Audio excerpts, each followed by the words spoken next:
संस्कृत भाषा में होता था। और यह है कि स्वर्णद्वीप में कई केंद्र थे, इंडोनेशिया में कई केंद्र थे जहां पर लोग संस्कृत पढ़ के फिर यहाँ तक पहुंचते थे।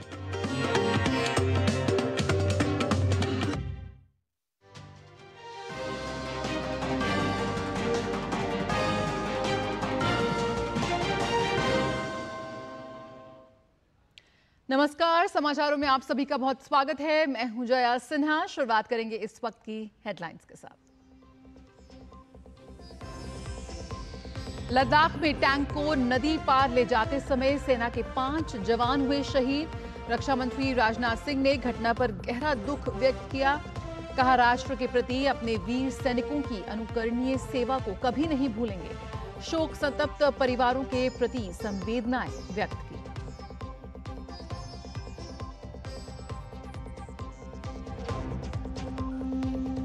संजय झा होंगे जनता दल यूनाइटेड के कार्यकारी अध्यक्ष। नीतीश कुमार ने किया ऐलान। जेडीयू की राष्ट्रीय कार्यकारिणी की बैठक में हुआ फैसला।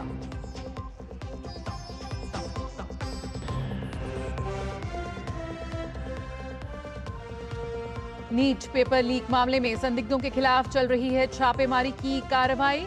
गुजरात के गोधरा, आनंद, अहमदाबाद और खेड़ा जिलों में सीबीआई ने मारे छापे।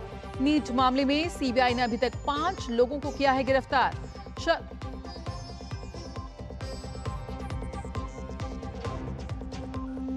शराब नीति मामले में दिल्ली के मुख्यमंत्री अरविंद केजरीवाल को स्थानीय अदालत में किया जाएगा पेश। 3 दिन की सीबीआई हिरासत आज हो रही है खत्म।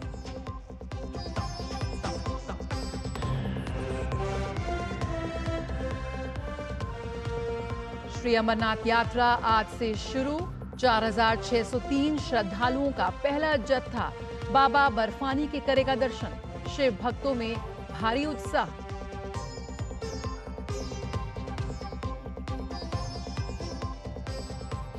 और T20 विश्व कप के खिताबी मुकाबले में आज भारत और दक्षिण अफ्रीका होंगे आमने सामने। भारत की नजर दूसरी बार खिताब पर कब्जा करने पर होगी, तो वहीं दक्षिण अफ्रीका पहली बार किसी आईसीसी टूर्नामेंट में खेलेगी फाइनल मैच।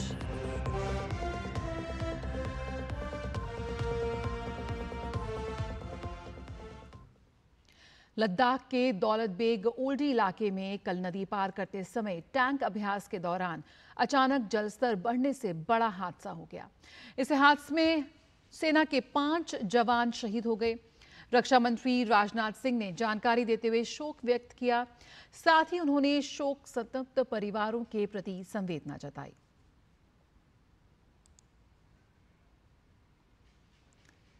लद्दाख में टैंक अभ्यास के दौरान हुए बड़े हादसे पर दुख जताते हुए रक्षा मंत्री राजनाथ सिंह ने अपने सोशल मीडिया प्लेटफॉर्म एक्स पर लिखा, लद्दाख में एक नदी के पार टैंक ले जाते समय एक दुर्भाग्यपूर्ण दुर्घटना में हमारे 5 बहादुर भारतीय सेना के जवानों की जान जाने पर गहरा दुख हुआ।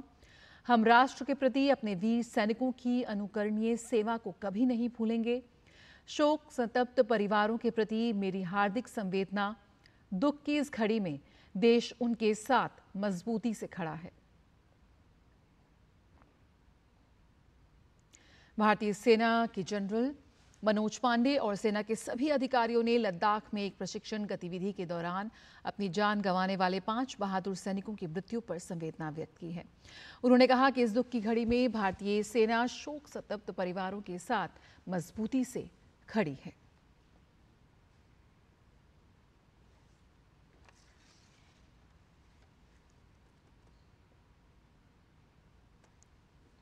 राष्ट्रीय आपदा मोचन बल द्वितीय पर्वतारोहण अभियान विजय माउंट मणिरंग 2024 को पूरा करने वाले एनडीआरएफ के जवानों का दिल्ली पुलिस के आदर्श ऑडिटोरियम में जोरदार स्वागत किया गया। इस कार्यक्रम में मुख्य अतिथि के तौर पर गृह मंत्री अमित शाह शामिल हुए। साथ ही कई वरिष्ठ अधिकारी भी मौजूद रहे। इस अवसर पर गृह मंत्री ने पर्वतारोहण के लिए गए 35 जवानों को बधाई भी दी और कहा कि पर्वतारोहण एक कला है।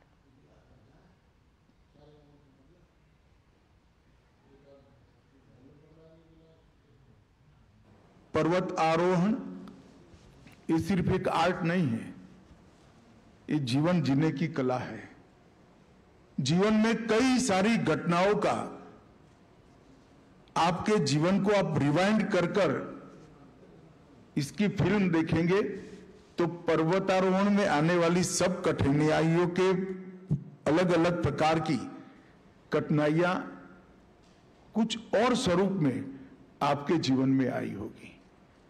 ये कला अगर सिद्धहस्त कर लेते हैं तो अपने आप आगे के जीवन के लिए बहुत बड़ा एक शिक्षा का माध्यम होता है। इसलिए मैं आज 35 जवान जो गए थे, वो 35 जवान और बल के प्रतीक के रूप में श्री पीयूष आनंद जी को बहुत बहुत बधाई देता हूं।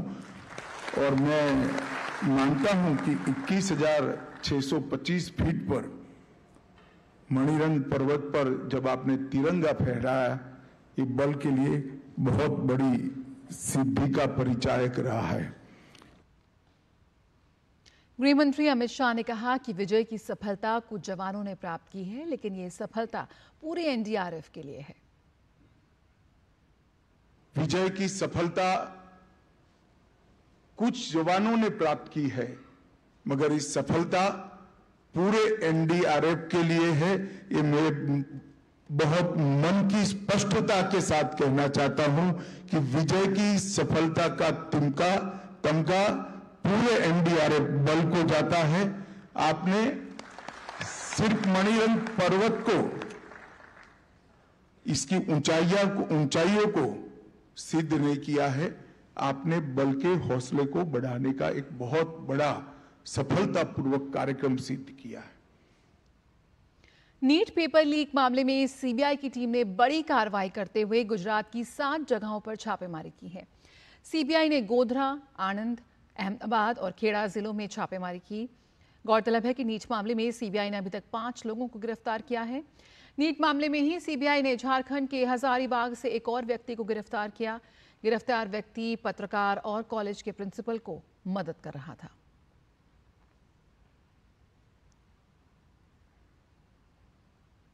संजय झा को जनता दल यूनाइटेड का कार्यकारी अध्यक्ष बनाया गया है। इस बात का ऐलान बिहार के मुख्यमंत्री नीतीश कुमार ने राष्ट्रीय कार्यकारिणी की बैठक में किया। लोकसभा चुनाव के बाद पहली बार जदयू की राष्ट्रीय कार्यकारिणी की बैठक आज दिल्ली के कॉन्स्टिट्यूशनल क्लब में आयोजित की गई। बैठक की अध्यक्षता खुद नीतीश कुमार ने की। पार्टी के सभी केंद्रीय मंत्री, बिहार सरकार के मंत्री, सांसद, विधायक और प्रदेश अध्यक्ष समेत लगभग कार्यकारिणी के 100 से ज्यादा सदस्य बैठक में मौजूद रहे। सीएम नीतीश कुमार 30 जून को प्रधानमंत्री नरेंद्र मोदी और केंद्रीय गृह मंत्री अमित शाह से मुलाकात करेंगे। इस दौरान बिहार में होने वाले विधानसभा चुनाव में सीट बंटवारे पर बात हो सकती है। मुख्यमंत्री जी ने बड़ा भरोसा दिया है।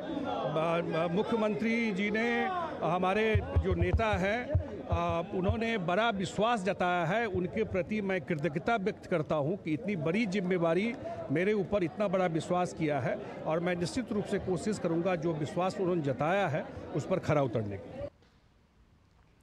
भारतीय जनता पार्टी ने कांग्रेस की पूर्व राष्ट्रीय अध्यक्ष और राज्यसभा सांसद सोनिया गांधी के लेख पर पलटवार करते हुए कहा कि जनता ने 2014 और 2019 की तरह 2024 में भी सरकार चलाने का जनादेश पीएम मोदी को दिया है और कांग्रेस को लगातार तीसरी बार चुनाव हराया है। भाजपा राष्ट्रीय प्रवक्ता नलिन कोहली ने सोनिया गांधी के लेख पर प्रतिक्रिया व्यक्त करते हुए कहा कि ये भारत के संविधान की खूबसूरती है कि अनुच्छेद 19 के तहत हर व्यक्ति स्वतंत्र रूप से अपनी बातें रख सकता है। जनता ने कांग्रेस पार्टी को तीसरी बार जो है रिजेक्ट कर दिया है। 2014, 19 और 2024 में जितनी सीटें 3 चुनाव में कांग्रेस पार्टी को मिली हैं, उससे ज्यादा 2024 में मोदी जी को मिला है। इसका अर्थ क्या हुआ कि भारत की जनता चाहती है कि मोदी जी ने जो काम 2014 में शुरू किया, 2019 में जो बढ़ाया, उसे वो आगे और बढ़ाए। तो ये मैंडेट उनके लिए है। देखने के 2 नजरिए हैं। अब सोनिया जी क्या मान सकती हैं कि ये कांग्रेस की जीत है या मोदी जी की हार है, लेकिन दूसरा नजरिया है कि जनता ने तय किया कि मोदी जी ही सरकार को चलाए और ये उस रूप से भाजपा की जीत है और कांग्रेस की हार है। महाराष्ट्र के मुख्यमंत्री एकनाथ शिंदे ने आज सदन में घोषणा की कि सरकार राज्य के आम लोगों के लिए विभिन्न तीर्थ स्थलों और 4 धाम यात्रा के लिए मुख्यमंत्री तीर्थ दर्शन योजना बनाकर तीर्थयात्रियों को सब्सिडी प्रदान करेगी। मुख्यमंत्री ने यह भी कहा कि इसके लिए नियम बनाए जाएंगे। उन्होंने बताया कि इसके लिए वरिष्ठ नागरिकों का ऑनलाइन पंजीकरण किया जाएगा और उन्हें दी जाने वाली सब्सिडी की सही राशि तय की जाएगी।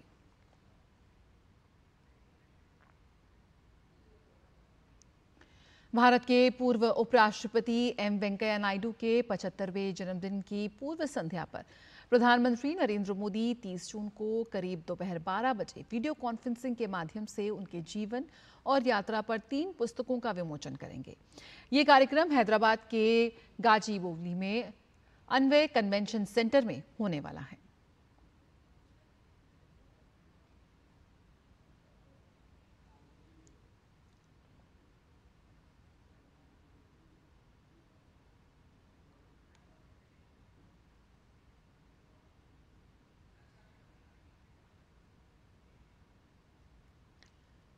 शराब नीति मामले में दिल्ली के मुख्यमंत्री अरविंद केजरीवाल को आज दिल्ली कोर्ट में पेश किया जाएगा। केजरीवाल की 3 दिन की सीबीआई हिरासत आज खत्म हो रही है। सीबीआई ने केजरीवाल की 5 दिन की रिमांड मांगी थी, जिसमें कोर्ट ने केजरीवाल को 3 दिन की रिमांड पर भेजा था। गौरतलब है कि शराब नीति के कार्यान्वयन में कथित अनियमितता की शिकायतों के बाद उपराज्यपाल ने सीबीआई जांच की सिफारिश की थी। इससे पहले केजरीवाल को ईडी ने मनी लॉन्ड्रिंग मामले में 21 मार्च को गिरफ्तार किया था।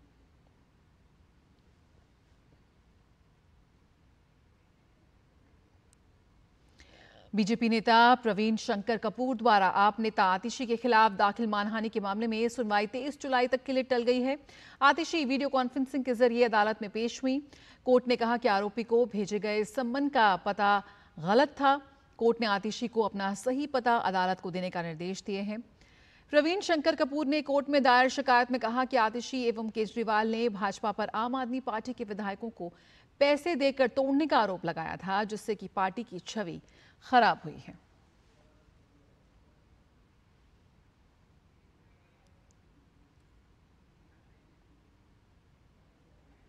तो दिल्ली की राउज एवेन्यू कोर्ट ने 16 जुलाई की अगली तारीख यहां पर तय की है। खबरों का सिलसिला जारी रहेगा। रुकेंगे एक छोटे से ब्रेक के लिए, जल्द हाजिर होते हैं।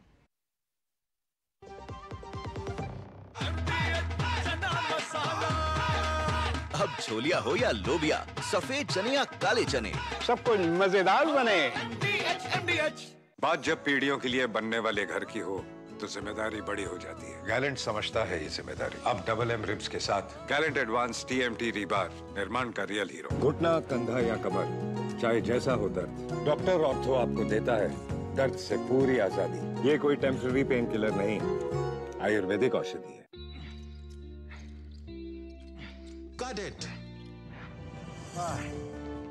सोचिए, अगर असल जिंदगी में ऐसी हालत हो तो कितनी मुश्किलें होती हैं, लेकिन शुक्र है बैंकिंग के लिए नहीं। अगर आपकी उम्र 70 साल से अधिक हो या आप दिव्यांग हो तो बैंक आपको कुछ जरूरी बैंकिंग सुविधाएं घर बैठे बैठे दे सकता है। RBI कहता है, जानकार बनिए, सतर्क रहिए।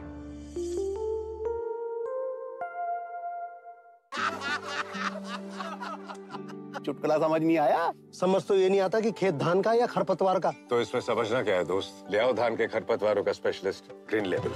IIL के ट्रैक्टर ब्रांड का ग्रीन लेबल, धान के खरपतवारों का स्पेशलिस्ट।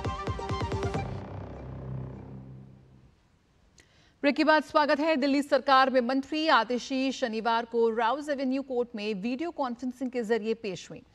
आतिशी के खिलाफ दिल्ली बीजेपी प्रवक्ता प्रवीण शंकर कपूर ने बीजेपी के खिलाफ गलत आरोप लगाने और छवि धूमिल करने का मुकदमा दर्ज कराया था। उसी पर आज अदालत में सुनवाई हुई। सुनवाई में आतिशी को 23 जुलाई की अगली तारीख मिली है। प्रवीण शंकर कपूर से बात की हमारे सहयोगी धीरज कुमार ने। हमारे साथ मौजूद हैं दिल्ली प्रदेश के मीडिया प्रमुख, जिन्होंने आतिशी के खिलाफ कोर्ट में एक अर्जी दायर की थी, और उनसे हम जानने की कोशिश करते हैं कि आज कोर्ट में क्या क्या हुआ। आतिशी और मुख्यमंत्री अरविंद केजरीवाल दोनों लगातार भारतीय जनता पार्टी पे एक आरोप लगाते रहे हैं कि पैसे देकर के या दबाव से हमारे विधायक तोड़ने की कोशिश की जा रही है। भारतीय जनता पार्टी एक व्यक्तियों का समूह है, सिद्धांत और भावनाओं से जुड़े हुए लोगों का समूह है, और ऐसे आरोप जब लगते हैं तो हमारे कार्यकर्ताओं की, हमारी खुद की भावनाओं को ठेस पहुंचता है। और ऐसी ठेस पहुंचाने वाला कहीं ना कहीं हमारी मानहानि कर रहा है। इसी को आधार बना करके भारतीय जनता पार्टी की ओर से 30 अप्रैल को मैंने ये एप्लीकेशन अपने काउंसिल के थ्रू मूव की थी कोर्ट में, जिसे कोर्ट ने मंजूर किया था। पिछली तारीख पे आतिशी जी को समन किया था और आज उन्हें पेश होना था। वह वर्चुअली, वो और उनके वकील वर्चुअली और एक प्रॉक्सी काउंसिल कोर्ट में पेश हुए हैं और अब अगली तारीख 23 जुलाई लगी है। आज की अर्जी में उनको क्या कहा गया आतिशी को? देखिए, कोर्ट ने ऐसा कोई, मैं कहूँ कि कोई डायरेक्शन दिया है, ऐसा नहीं है। एक नॉर्मल प्रोसीडिंग होती है। उन्होंने आकर के ये मान लिया कि केस उनकी नॉलेज में है, डॉक्यूमेंट्स उनकी वकील ने हमारे से एक्सेप्ट कर लिए। अब उन्हें 23 जुलाई को इस ट्रायल कोर्ट में आकर के पेश होना चाहिए। अब वो नहीं होती हैं तो वो न्याय से कब तक भागेंगी, ये उनका अपना आउटलुक है। आपने जो अर्जी दी थी उसमें आपने अरविंद केजरीवाल का भी नाम लिया था, और जिसमें कि उन्होंने सोशल मीडिया के जरिए आरोप लगाया था, जिसको कि आपने टैग किया है कि आम आदमी पार्टी के 6 या 7 विधायकों को तोड़ने की कोशिश हो रही है। देखिए, हमने अरविंद केजरीवाल जी को भी इस केस में पार्टी बनाने के लिए कोर्ट में एप्लीकेशन दी थी, जिसे कोर्ट ने अस्वीकार किया था। उस पर क्या करना है ये हमारे वकील सोच रहे हैं, और उस पर अगर हमें कोई फर्दर कुछ करना होगा तो आपकी जानकारी में अवश्य आएगा। मगर फिलहाल ये केस आतिशी जी और हमारे बीच में सीमित है और हम इस केस को लड़के जीतेंगे। कोर्ट की तरफ से आतिशी को 23 जुलाई की तारीख मिली है और उन्हें 23 जुलाई को पेश होना है। कैमरामैन मोंटी कुमार सिंह के साथ धीरज कुमार, DD न्यूज़, दिल्ली। और छत्तीसगढ़ की दुर्ग पुलिस ने महादेव सट्टा ऐप मामले में छापेमारी के दौरान 10 आरोपियों को गिरफ्तार किया है। इन आरोपियों के पास से पुलिस को महादेव सट्टा बैटिंग ऐप, रेडी अन्ना ऐप और बैटिंग ऐप के संचालकों से कई लिंक भी मिले हैं। फिलहाल पुलिस आरोपियों से पूछताछ कर रही है। इन सभी को पुलिस ने बिहार के आरा से गिरफ्तार किया है। आरोपियों के पास से महादेव ऐप, रेड्डी अन्ना, 250 लेजर, 21 संचालकों के लिंक भी मिले हैं। इसी क्रम में अभी सूचना प्राप्त हो रही थी कुछ समय से कि कुछ लोग वो इस तरह के पैनल और आईडी चलाते हैं। उन लोगों में से कुछ लोग यहाँ जिले में सक्रिय हैं और पैनल और आईडी की डीलिंग यहाँ पे चल रही है। इसे इनपुट के आधार पे और बाकी अन्य जानकारियाँ जो मिले उसके आधार पे पुलिस, छत्तीसगढ़ पुलिस द्वारा, दुर्ग पुलिस द्वारा 3 पैनल आईडी पकड़े गए हैं और 10 लोगों को जो इसके लिए हायर करके डीलिंग कराई जा रही थी जिनसे, और इनसे बड़ी मात्रा में laptop, mobile phones, chequebook, passbook और दस्तावेज जब्त किए गए। एनआईए ने छत्तीसगढ़ में एक बार फिर सर्च ऑपरेशन चलाया। नक्सलियों की गिरफ्तारी और हथियार बरामदगी के सिलसिले में छत्तीसगढ़ के नक्सल प्रभावित क्षेत्रों में कई स्थानों पर तलाशी ली। एनआईए के अधिकारियों के मुताबिक कांकेर जिले के धुर नक्सल प्रभावित गांव मुजालगोंडी, कलमुचे, आमाबेड़ा और जीवालमारी सहित कई गांवों में सर्च ऑपरेशन चलाया गया। गहन तलाशी अभियान में कई मोबाइल फोन, एक प्रिंटर और 39,100 रुपए कैश के साथ आपत्तिजनक दस्तावेज भी मिले हैं। और इससे पहले बुधवार को भी एनआईए ने नारायणपुर में बीजेपी नेता रतन दुबे की हत्या की जांच के लिए बस्तर संभाग के तोयनार, कौशलनार, बड़ेनहोद, धौड़ाई और कोंगेरा गांव में 12 जगहों पर सर्च ऑपरेशन चलाया था। इस दौरान कई मोबाइल फोन, एक टैबलेट और करीब 10 लाख रुपए कैश जब्त किया गया था। छत्तीसगढ़ विधानसभा चुनाव 2023 में पहले चरण से पहले 4 नवंबर को नक्सलियों ने नारायणपुर में बीजेपी नेता रतन दुबे की चुनाव प्रचार के दौरान हत्या कर दी थी।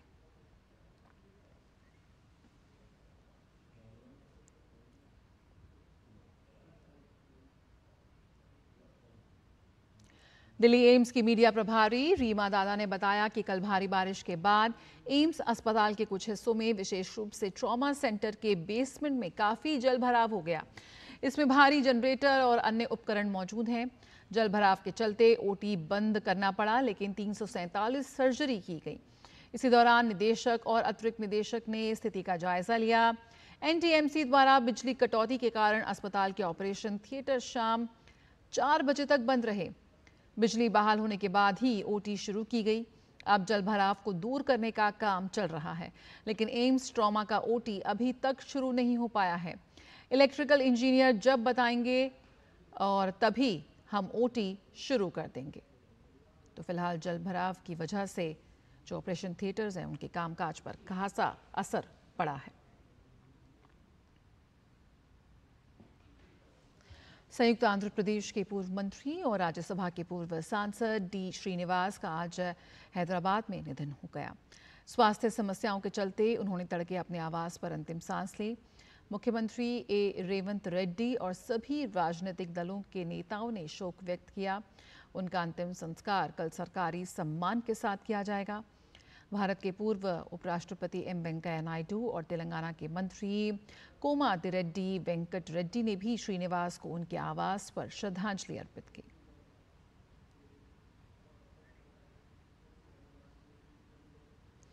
पश्चिमी नेपाल में आज भूस्खलन में 7 लोगों की मृत्यु हो गई।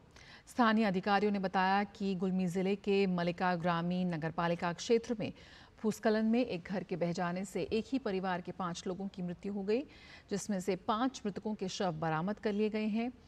वहीं सियांगजा जिले के फेदीखोला ग्रामीण नगरपालिका क्षेत्र में भूस्खलन में एक महिला और उसकी बेटी की मृत्यु हुई है। नेपाल में 10 जून को मानसून आ गया था। अब तक मानसून के दौरान बारिश से जुड़ी आपदाओं में मरने वालों की संख्या 34 पर पहुंच चुकी है।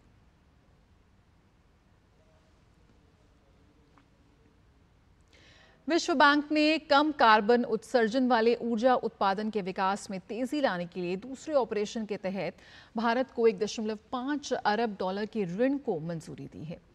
विश्व बैंक के low carbon energy programmatic development policy operation का दूसरा चरण ग्रीन हाइड्रोजन और इलेक्ट्रोलाइजर के उत्पादन को बढ़ावा देने के लिए सुधारों में मददगार होगा, जो ग्रीन हाइड्रोजन उत्पादन के लिए आवश्यक महत्वपूर्ण तकनीक है। यह ऑपरेशन सरकार की ऊर्जा सुरक्षा और विश्व बैंक की हाइड्रोजन फॉर डेवलपमेंट भागीदारी के अनुरूप है। विश्व बैंक ने सुधारों के परिणाम स्वरूप वित्त वर्ष 2025 और 26 से प्रतिवर्ष कम से कम करीब 4,50,000 टन ग्रीन हाइड्रोजन और 1500 मेगावाट इलेक्ट्रोलाइजर का उत्पादन होना है की उम्मीद जताई है। इसके अलावा ये अक्षय ऊर्जा क्षमता को बढ़ाने और कार्बन उत्सर्जन में प्रतिवर्ष 5 करोड़ टन कमी लाने में भी महत्वपूर्ण रूप से मदद करेगा। ये ऑपरेशन राष्ट्रीय कार्बन क्रेडिट बाजार को और विकसित करने के कदमों का भी समर्थन करेगा। भारत में विश्व बैंक के निदेशक अगस्त तानो क्वामे ने विश्व बैंक द्वारा भारत को लो कार्बन विकास रणनीति का समर्थन जारी रखने पर प्रसन्नता जताई है। इस नीति से देश के शुद्ध शून्य लक्ष्य को प्राप्त करने में मदद मिलेगी। साथ ही निजी क्षेत्र में स्वच्छ ऊर्जा के क्षेत्र में नौकरियां पैदा होंगी। विश्व बैंक ने जून 2023 में $1.5 अरब के पहले ऑपरेशन को मंजूरी दी थी, जिसमें ग्रीन हाइड्रोजन परियोजनाओं में नवीकरणीय ऊर्जा के लिए ट्रांसमिशन शुल्क की छूट, सालाना 50 गीगावाट नवीकरणीय ऊर्जा निविदाएं शुरू करने के लिए एक स्पष्ट राह तैयार करना और राष्ट्रीय कार्बन क्रेडिट बाजार के लिए एक कानूनी ढांचा बनाना शामिल है। बात करते हैं आईसीसी T20 विश्व कप की, जिसमें 2024 के लिए कौन होगा विजेता, इस बात का फैसला आज हो जाएगा। भारत और दक्षिण अफ्रीका की टीम बारबाडोस के मैदान पर खिताबी जंग के लिए उतरेगी। बड़ी बात यह है कि दोनों ही टीमें अब तक प्रतियोगिता में अजेय रही हैं। ऐसे में फाइनल की लड़ाई और ज्यादा दिलचस्प हो चली है। जीत के लिए बेताब और दमदार अंदाज के साथ रोहित शर्मा एंड कंपनी का विजय रथ अब फाइनल पड़ाव पर है, जहां सामने दक्षिण अफ्रीका है। टीम इंडिया ने अब तक तकनीकी रूप से, रणनीति की समझ से और टीम यूनिट के तौर पर खुद को परफेक्ट रखा है, लेकिन अब इन तीनों बातों का निचोड़ फाइनल में ट्रॉफी उठाकर ही पूरा होगा, जिसके लिए भारतीय टीम को बारबाडोस के मैदान पर एक बार फिर गेंद और बल्ले दोनों से बरसना होगा। बारबाडोस के पिच की बात करें तो यहाँ की पिच शुरुआत में पेसर्स और बीच में स्पिनर्स के मुफीद रहेगी। ऐसे में भारतीय गेंदबाजी को जहां जसप्रीत बुमराह की पेस से तो वहीं कुलदीप और अक्षर पटेल की फिरकी से एक बार फिर से दमदार आस रहेगी। बल्लेबाजी की बात की जाए तो हिटमैन सुपर हिट फॉर्म में आ चुके हैं।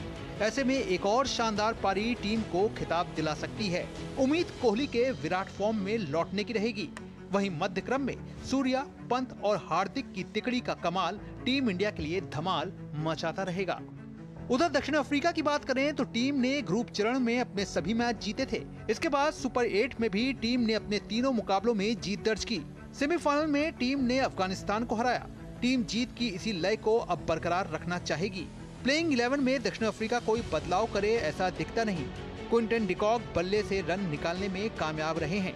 वहीं गेंदबाजी में कागिसो रबाडा और तबरेज शम्सी जैसे नाम हैं, जिनसे इस टीम को खासी उम्मीद रहेगी।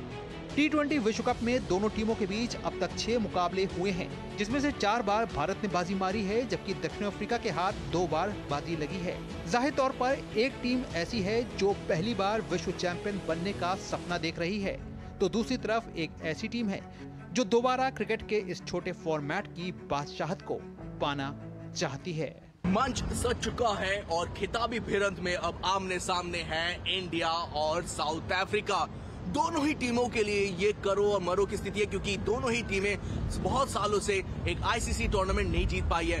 भारत का आखिरी आईसीसी टूर्नामेंट था 2013 का चैंपियंस ट्रॉफी, और उनका T20 वर्ल्ड कप था जो सबसे पहला T20 वर्ल्ड कप हुआ था 2007 में, जबकि साउथ अफ्रीका ने एक भी T20 वर्ल्ड कप या फिर आईसीसी वर्ल्ड कप नहीं जीता। तो दोनों ही टीमों के लिए बहुत बड़ी उपलब्धि है, बहुत बड़ा मौका है इस T20 वर्ल्ड कप को अपने नाम करने का। कैंपस शंकर के साथ मैं तापस भट्टाचार्य, दूरदर्शन समाचार, बारबाडोस। तो बिल्कुल सभी की निगाहें टिकी हैं इस मैच पर। खबरों का सिलसिला जारी रहेगा, लेकिन फिलहाल मुझे दीजिए इजाजत। नमस्कार।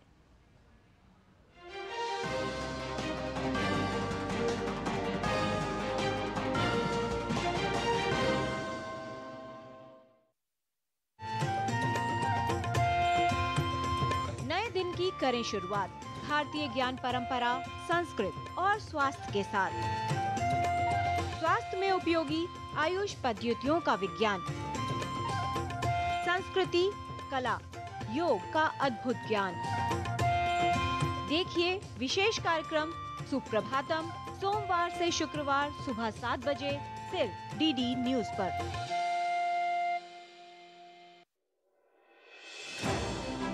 भरोसा सिर्फ तेजी से नहीं, बना है सटीक खबरों से।